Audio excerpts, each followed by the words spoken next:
What would you do if you heard a voice coming from beneath the ground?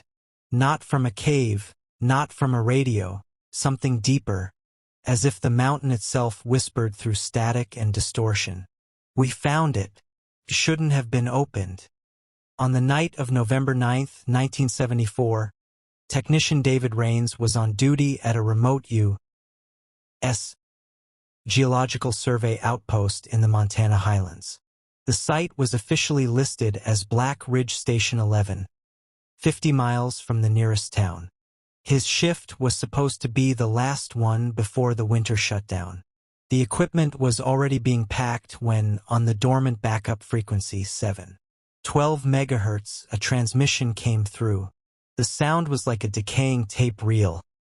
Heavy static, distorted breathing, then broken words. Rains hit record. The tape captured exactly 8 seconds. The first 3 pure chaos. Then came a rough exhale, and that phrase, hollow and resonant, as if spoken from inside the stone. We found it. Shouldn't have been opened. After that, silence. Rains rebooted the transmitter. Nothing. No echoes, no interference, no return ping. 30 minutes later, he contacted his coordinator. And by morning the magnetic tape had reached the desk of Agent Paul Kincaid at the FBI field office in Bozeman. Kincaid didn't believe in ghost stories. He'd spent 10 years investigating data leaks and hoaxes about military UFOs. But this recording felt different. On the spectrogram there was a secondary wave, a pulse not consistent with radio noise. It repeated like a heartbeat. Then came the detail that changed everything. The frequency matched a decommissioned Department of Defense research band used in Project Echo 7, a classified program shut down in 1953. One of the project's antenna arrays had been built in the Black Ridge area, the exact same location as Rains's station. Kincaid made a call. Within 24 hours he was flying toward Montana in an Army helicopter with Dr. Lauren Brooks, a young radiophysicist known for writing everything by hand, even her calculations. As they passed over the frozen valley, the pilot muttered, "Nobody lives out here. Locals say the ground breathes at night." Lauren glanced down. Through the swirling snow, a black vein of rock split the landscape in two. For a second, she thought it moved, pulling the snow inward like something drawing breath. When they landed near the outpost, the cold had that strange metallic scent. Wet earth and iron, as if the mountain had recently been opened. The antenna tower leaned slightly, the metal warped as though twisted by force. Rains met them in silence.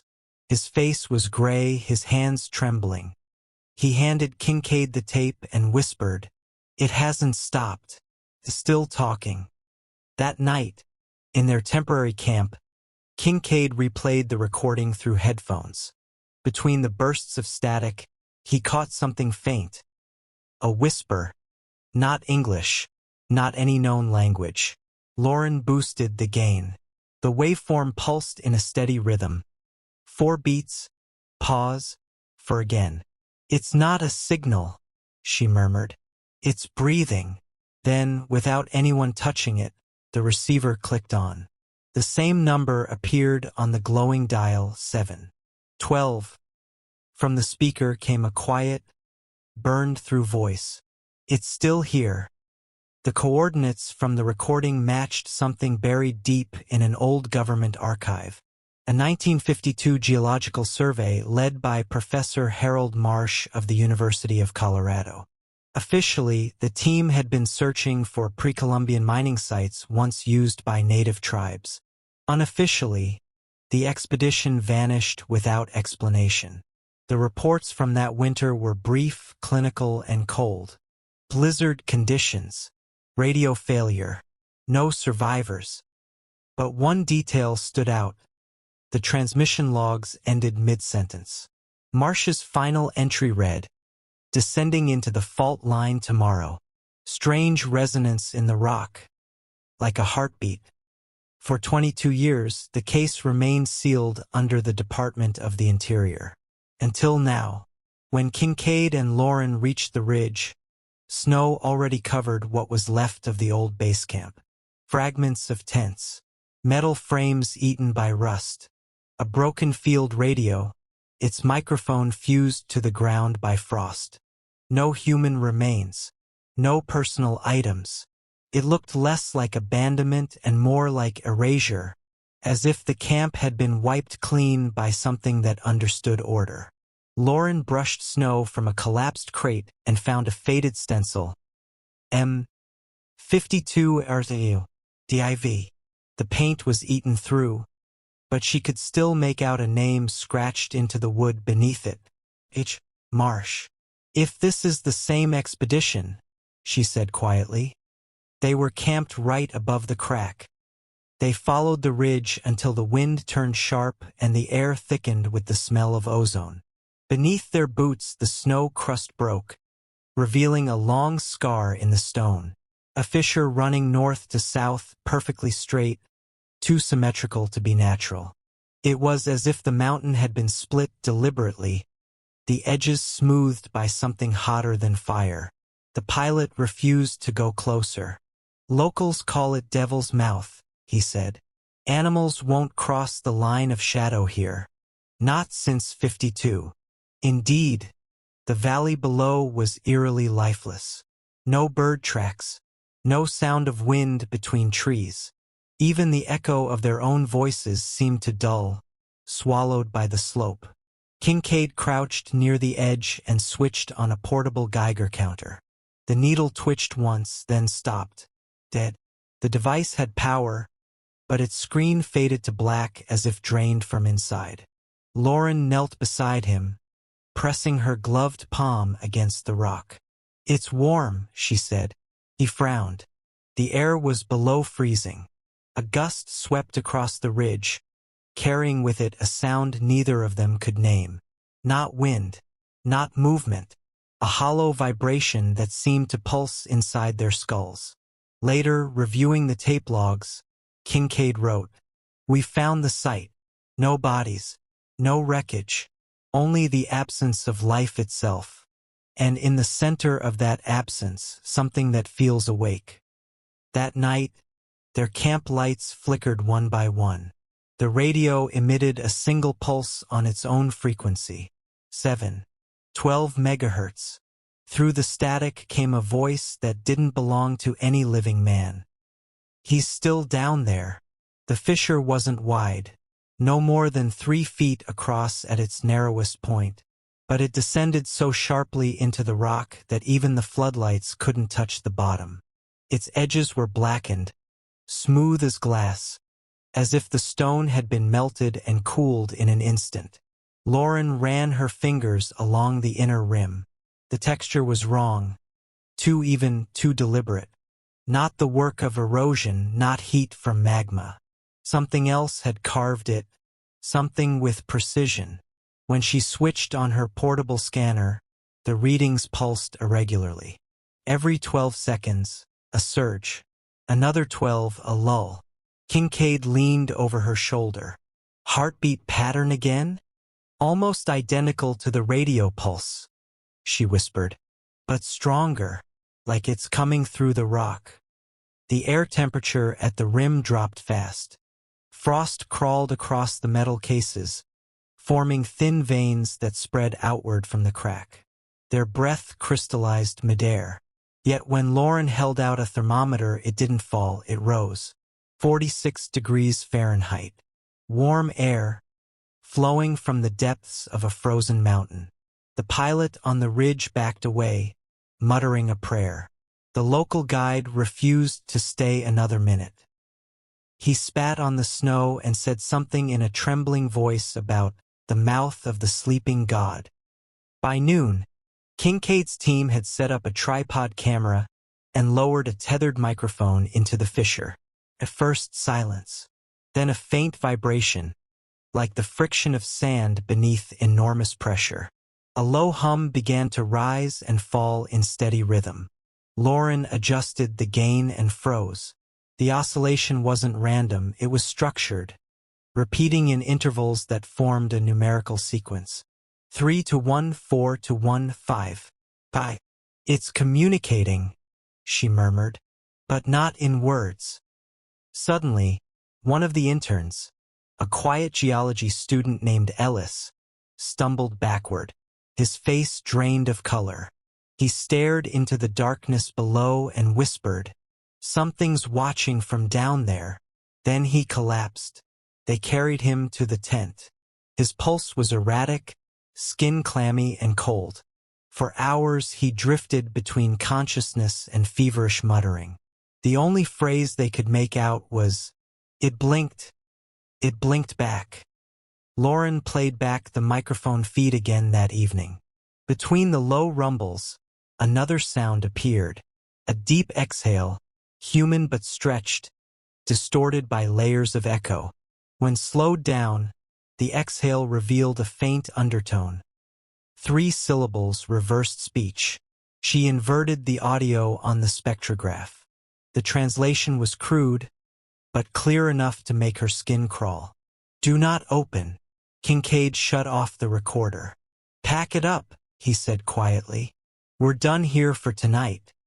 But long after the generators went silent, the ground kept pulsing beneath their feet, steady, slow, and alive. They found the box by accident. While clearing debris near the southern edge of the fissure, one of the soldiers struck metal instead of stone. Buried beneath a layer of compacted ash and frost lay a small container. Steel, scorched, its lid warped by heat. The stenciled letters were almost gone, but 2 initials remained clear beneath the soot. H. M. Inside, wrapped in the remains of a burned canvas bag, was a notebook, its pages brittle, fused at the edges, written in a dense, looping hand. Lauren handled it with gloves, laying each fragment under protective glass. Even through the lens she could see where the ink had melted into the paper, forming black veins that looked disturbingly organic, as though the text itself had bled. The first legible entry was dated January 28, 1952. "We have reached the ridge. The men are uneasy. The compass trembles at the fault line." Another several days later. "The vibration is constant now. The instruments fail near the crack, but the pulse can be felt through the soles of our boots. Time seems wrong here. The sun sets too quickly, yet the shadows linger long after dark." Lauren turned the next fragment carefully. A large smudge of ink obscured half the page, but one sentence remained intact. Inside the hollow, sound folds backward. When we speak, it answers before we finish. She felt her stomach tighten. "It answers," she whispered aloud. The final entry was dated February 3rd. The handwriting was erratic, the pen gouging the paper. "It breathes through the rock." Nothing more. No signature. No farewell. That night, Lauren couldn't sleep. The journal lay sealed in an evidence bag beside her cot, but she swore she could still hear the faint rasp of paper shifting in the dark, as though the book exhaled. At 2:47 a.m., she sat up suddenly. The ground beneath her vibrated, soft, rhythmic, familiar. Heartbeat rhythm. From outside came a low rumble, not thunder, but something deeper, as if the earth itself turned in its sleep. Kincaid rushed in, flashlight in hand. "Tremor." "No," she said. "It's lower than that. It's breathing." When dawn came, the snow around the fissure was marked by circular depressions, each about the size of a human palm, arranged in concentric rings, as if something beneath had pressed upward, reaching for the surface. Lauren stood at the edge of the ridge, clutching the scorched journal to her chest. Her reflection in the black stone seemed slightly delayed, as though the image in the rock blinked after she did. For the first time since arriving, she felt sure of one thing. Dr. Marsh's expedition hadn't failed. It had never left. 3 days after the tremor, A report came in from a ranger station 30 miles east of Black Ridge. A man had been seen walking barefoot along the frozen riverbank, his clothes shredded, skin blistered by frost. He carried no identification, only a rusted dog tag looped on a copper wire. The name was still legible: Robert Lang. That name existed in the 1952 expedition file. Sergeant Robert Lang, U.S. Army liaison attached to Professor Marsh's team, listed as missing in action, presumed dead. By the time Kincaid and Lauren reached the clinic in the nearby town of Dry Creek, the man was sitting silently on a hospital bed, staring at the wall. His hair was snow-white, eyes colorless, pupils dilated to perfect black. The nurse said he hadn't spoken a word for hours. Kincaid showed his badge, but even before he could ask a question, the man's lips moved. "It's under the roots," he whispered. "It's waking up." The voice was dry, brittle, like old wood cracking in a fire. Lauren stepped closer, her recorder running. "Sergeant Lang, do you remember Professor Marsh?" His eyes flicked toward her, slow, unblinking. "He's still talking," Lang said. From the deep side, the room temperature dropped almost instantly. The windows fogged from the inside. A smell, metallic, burnt, like scorched copper, filled the air. Then, as suddenly as it started, Lang went still. He exhaled once and slumped back against the pillow. His pulse slowed, but didn't stop. Doctors said he was in a state between coma and catatonia, awake but elsewhere. Kincaid ordered the room sealed. He took the dog tag, examining its surface under a lamp. The metal was cold, too cold, and when the light hit it, a faint pattern appeared. Microscopic etchings forming concentric spirals, the same symbol Lauren had traced from the fissure wall. "We should move him to the base lab," she said. "No," Kincaid replied. "If he came from that mountain, we're not taking it back there." That night, they stationed a guard outside Lang's room. At 3:14 a.m., the nurse on duty heard the monitor flatline. When she entered, the bed was empty. The window was locked from the inside. No footprints in the hallway, no sign of forced exit. Only the bed sheets, twisted and blackened as if burned by acid, and on the metal frame, 2 clear handprints, dark, oily, perfectly symmetrical. Lauren touched one of them with a gloved finger. The residue was warm. Kincaid stared at the empty bed for a long time. "If he walked out of that place," he said quietly, "he didn't walk out human." Outside, in the silence beyond the town, the wind carried a single hollow sound, a breath drawn in deep and slow, from somewhere beneath the frozen earth.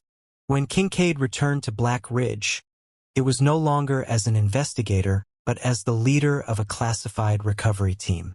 The operation, reauthorized under the name Project Echo 7 Reinstatement, included a group of geophysicists, 2 military engineers, and a television crew from a federal science division. The official cover story, geological documentary, The Truth Sealed. They arrived at dawn, the ridge blanketed in fog so thick it seemed alive. The air carried the strange metallic tang that Lauren now recognized instantly, the same scent that had clung to Sergeant Lang's dog tag. The fissure had widened. Its edges glistened with moisture, and faint traces of heat shimmered across the surface like a living pulse. A temporary scaffold was built around the crack, and the team began their descent. 50 feet down, the walls changed color, from gray granite to something darker, smoother. The texture no longer resembled stone but glassy obsidian, polished from within. Their boots made no echo. Even the sound of their breathing seemed swallowed. Lauren's readings spiked, radiation, magnetism, temperature, all wrong, all inverted. "We're inside a pocket," she said. "The air density's off the charts. This shouldn't even exist." At 83 feet, the shaft opened abruptly into a chamber. The cavern wasn't natural. Its walls were built of hexagonal plates fitted so perfectly that even a razor couldn't slip between them. No mortar, no seams. The geometry was absolute. In the center stood a massive stone basin, carved from a single block of black rock.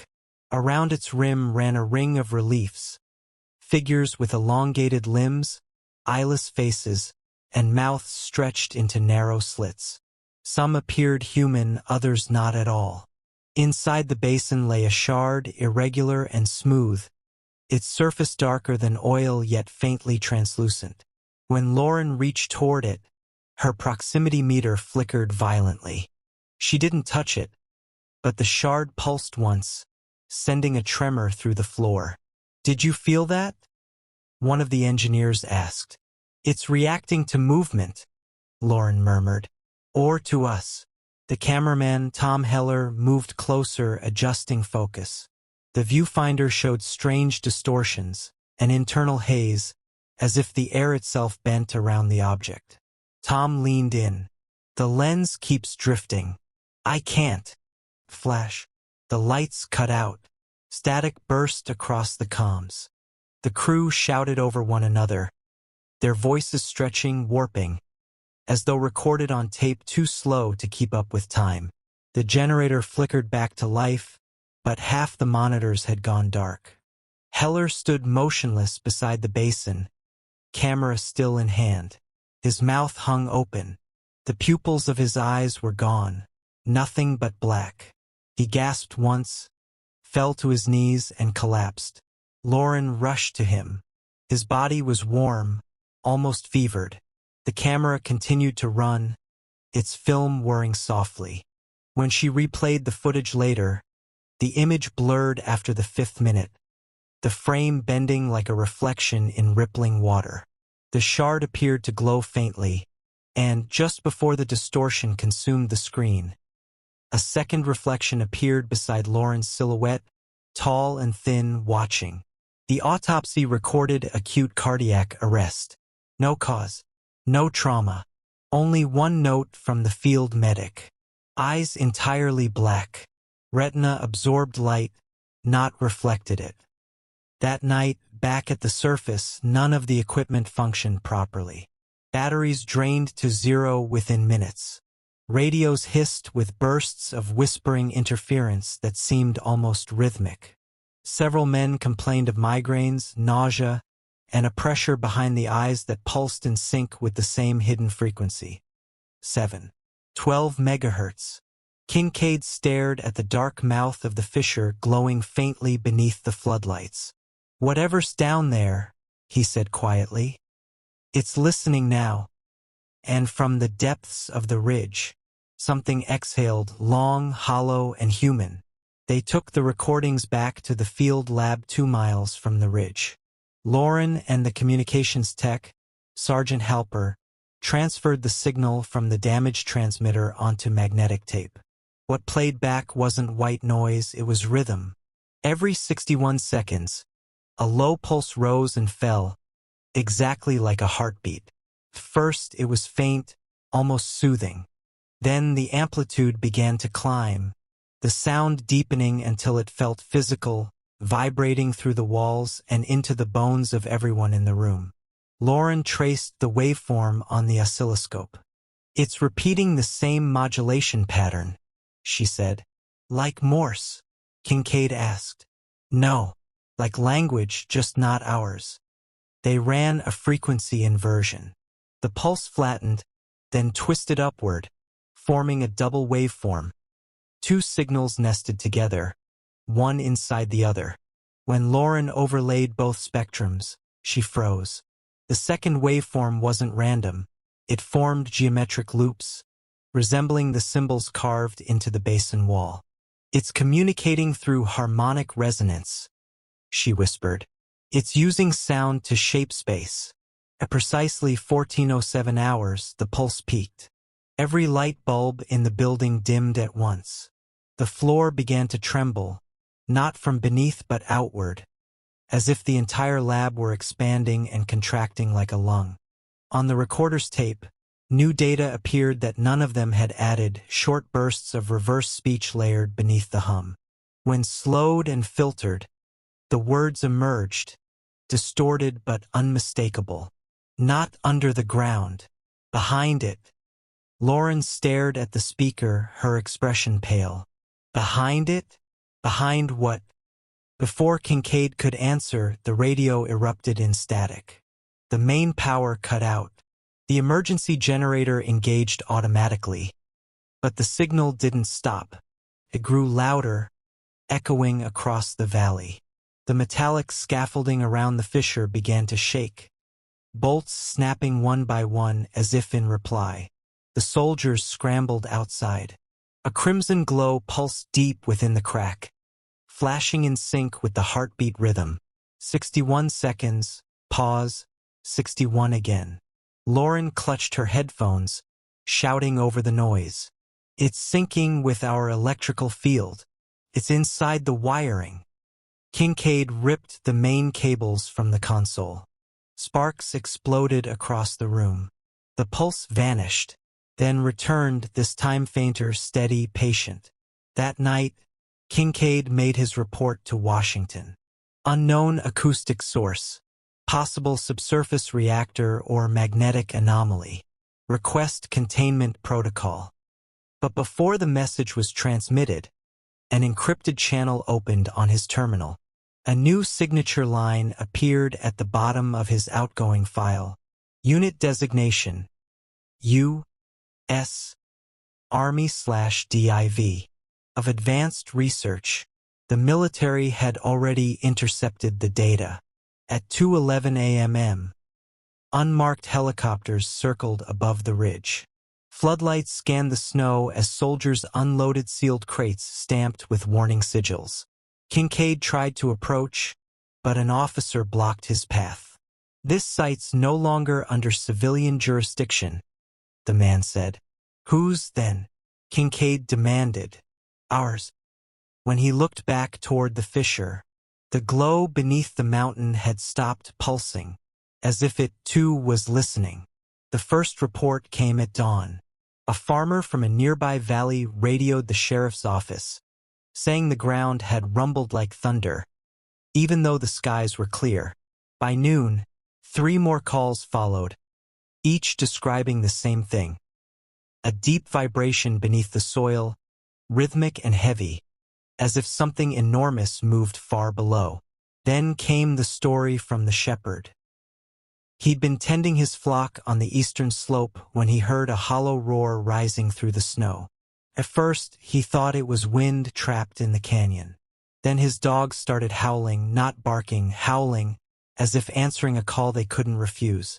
When the search party reached him the next morning, he was dead. There was no blood, no visible wound, only a look of raw terror frozen on his face. The coroner later said his heart had ruptured from the inside. Around the body, the snow was pressed into perfect impressions, for elongated handprints with thin, bone-like ridges stretching outward like fingers. Lauren examined the photographs under a magnifier. Not animal, she said softly. Not human either. The joints are reversed. Kincaid didn't reply. He'd been staring at the horizon, where the ridge stood black against a pale sky. Even from miles away, he could see faint mist swirling at its base, moving against the wind. That night, in Dry Creek, the local radio operator picked up an unregistered signal on 712 megahertz. He swore he heard footsteps crunching in snow, followed by a low mechanical hum and a voice repeating one phrase. It's walking. When the soldiers from the Army Division arrived to investigate, they found the town silent. No livestock sounds, no power, no lights. Just the endless snowfall and a feeling of pressure in the air, like the moment before an explosion. They searched every house.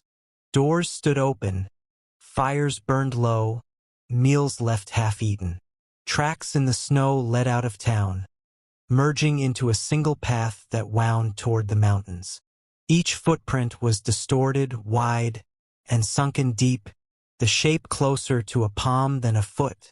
5 long protrusions splayed outward in symmetrical arcs. One soldier bent to touch the edge of a print. The snow was melted warm, almost steaming, though the temperature outside was well below zero. Whatever made these, he muttered, was alive recently. Hours later, the search team's radio emitted a burst of static. Lauren leaned over the receiver. Amid the distortion, she could make out slow, deliberate breathing. Then a scraping noise, metal dragging across stone. And finally a whisper, distant yet unmistakable. Behind it. The connection cut. The frequency went dead. At 3:19 a.m., one of the perimeter guards fired his weapon into the darkness, claiming he'd seen movement near the ridge. The floodlights swung over the snow. For a brief second, the camera caught something, a silhouette moving on all fours, covered in black feathers that shimmered like oil. 2 eyes glowed a vivid blue before vanishing into the storm. Kincaid stood frozen.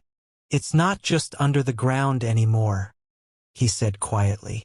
"It's learning to walk." They returned to the ridge under military order 2 days later. This time the descent was faster.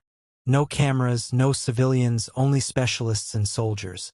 Kincaid led from the front, his expression drawn tight with exhaustion. Lauren followed, clutching the recorder that had captured the last signal. The fissure had changed again. It was wider now, breathing warm air like an open lung. Inside, the hexagonal walls gleamed wetly, the light from their lamps swallowed by a darkness that seemed to move. At the base of the chamber, the team began drilling through the floor to trace the resonance source. The rock gave way too easily, crumbling into layers of dust and ash. After the 4th core sample, the drill bit punched through into a hollow space. A low vibration rolled upward, so deep it rattled their teeth.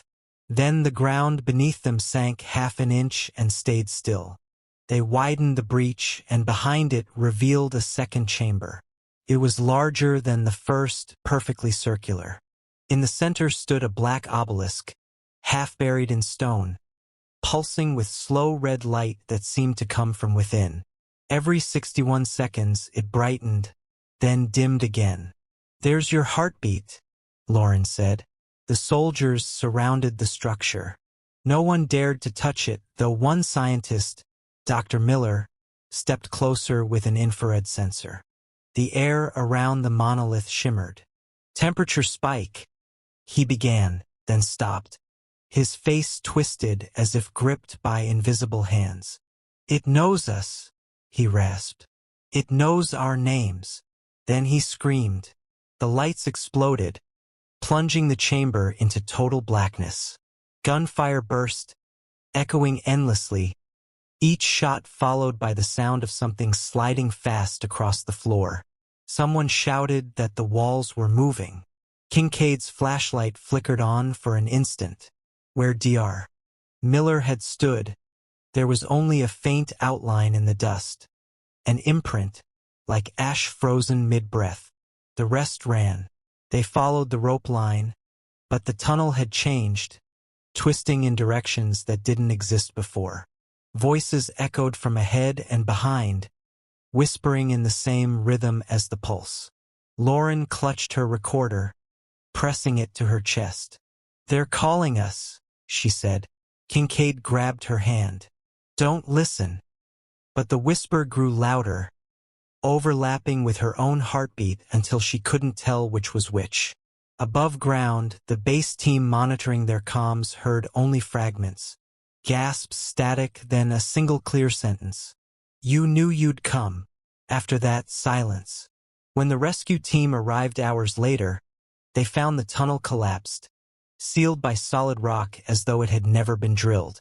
Only Kincaid and Lauren emerged, covered in dust, their eyes vacant and unfocused. That night, Kincaid sat alone at the radio console. He typed one final message into the encrypted line. "Either we close the ridge, or it will close us." He sent it, switched off the power, and listened. From deep beneath the mountain came a faint, rhythmic thrum, as though something vast was breathing, waiting for the next transmission. 3 days later, the entire area around Black Ridge was sealed. The official statement from the Department of the Interior described a catastrophic landslide caused by unstable permafrost. No mention of the expedition, no mention of Kincaid or his team. All files related to Project Echo 7 were quietly removed from public archives and reclassified. Satellite images of the ridge were replaced with older photos.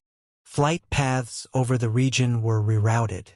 By winter, locals said the valley had changed shape, as if the mountain had swallowed part of itself.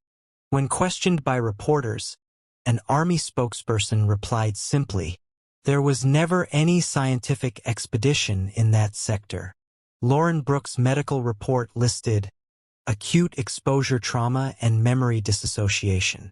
She was discharged from the investigation and relocated to a federal facility in Colorado Springs. Kincaid was never officially mentioned again. His personnel file ended abruptly with the phrase, "Reassigned, non-operational." For nearly a year, nothing more surfaced. Then, on December 18, 1975, an unmarked envelope arrived at the NASA Communications Archive in Pasadena. No sender, no postmark, just a faint residue of black dust along the flap. Inside was a single sheet of yellowed paper, a hand-drawn set of coordinates matching the Black Ridge Valley, and a tarnished copper ring engraved on the inside with the initials L.M. The lab analyst who received it, Dr. Henry Cole, ran the metal through spectrograph analysis. The results showed traces of thorium, radioactive, but impossibly pure, unlike any natural sample found on Earth's surface. Cole filed a preliminary report and sealed the ring for further study. 2 nights later, he vanished from his office. Security footage showed him sitting at his desk, staring into a dark monitor that was not turned on. At 2:11 a.m., he stood, pocketed the sealed evidence bag, and walked out into the desert. He was never found. The following week, NASA's Deep Space Listening Array in California detected an anomaly, a short, repeating signal on a dormant emergency frequency, 712 MHz. The pattern was identical to the one logged at Black Ridge. 8 seconds of noise, 3 seconds of breathing, then a voice, faint but unmistakable. "It's still breathing." The transmission cut abruptly, replaced by static.